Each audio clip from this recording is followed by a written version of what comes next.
Huling pagdinig na raw ng Kamara kahapon ukol sa umuni kalakaran ng droga sa Bilibid. Ipagpapatuloy lamang daw ito sakaling lumutang o di kay mahuli ang dating driver bodyguard umuni nakarelasyon ni Senadora Laila de Lima na si Ronnie Dayan. Darito ang report.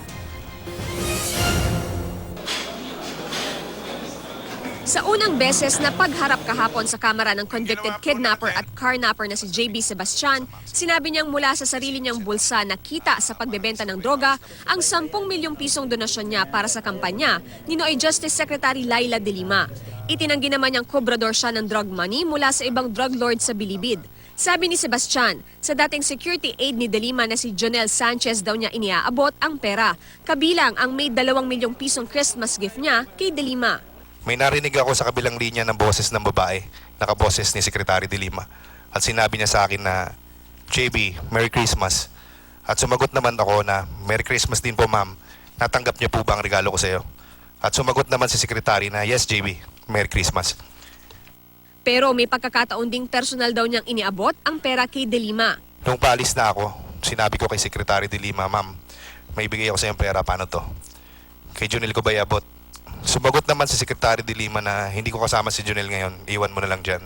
Sa kanyang naunang testimonya, sinabi ni Sanchez na di siya tumanggap ng pera para sa dating amo. Hanggang sa sinabi niya sa akin na 5M na ang monthly quota ko. Sinabi ko kay Junel na mahirapan ako.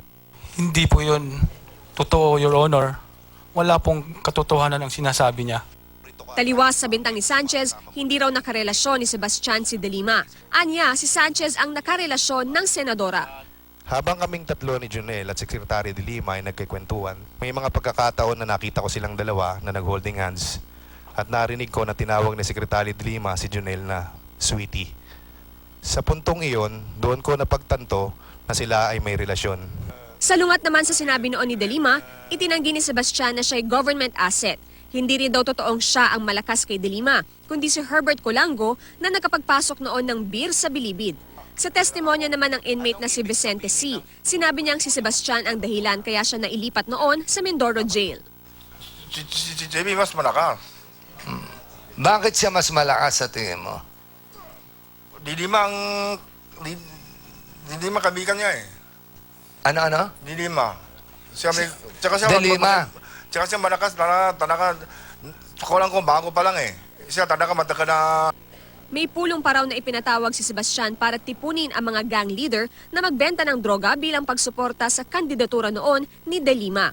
At tuwing magbabartoli na raw noon o may ililipat ng preso, ilang beses daw siyang nagbigay ng pera kay dating Justice Undersecretary Francis Baraan. Wala pang reaksyon dito si Baraan.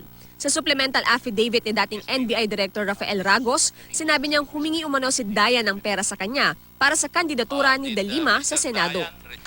I had no choice but to say yes to Mr. Dayan because I know how close he is to Secretary de Lima. The former driver of Secretary de Lima, who I know by the alias Bantam, even related to me that in one heated argument between the two, Secretary de Lima and Mr. Dayan, the latter pointed a gun at the former. I don't receive any drug money. I did not and will not ever receive any money from an act of corruption. I don't engage in those acts of corruption, lalo na sa drug money. Itinanggi rin ni de Lima ang mga alegasyon sa kanya ni Sebastian. Tama na yan. Babae po ako. Respetuhin nyo naman po ang pagkababae ko. Huwag naman ho yung ganon. Baka sa susunod na sasabihin nila lahat na naging security ko ay boyfriend ko. Invent pa more. Sige lang, invent pa more. Pinanindigan din niyang asset ng gobyerno si Sebastian. Sila yung nagsabi sa akin noon na sa kanya nanggagaling yung ilan na mga impormasyon hinggil sa mga kalakaran sa loob ng Bilibid. So in a sense, asset siya. So kung hindi na niya yan inaamin ngayon, again, kasama yan dyan sa pag-pressure sa kanya. Para sa unang balita, Victoria Tulad, reporting.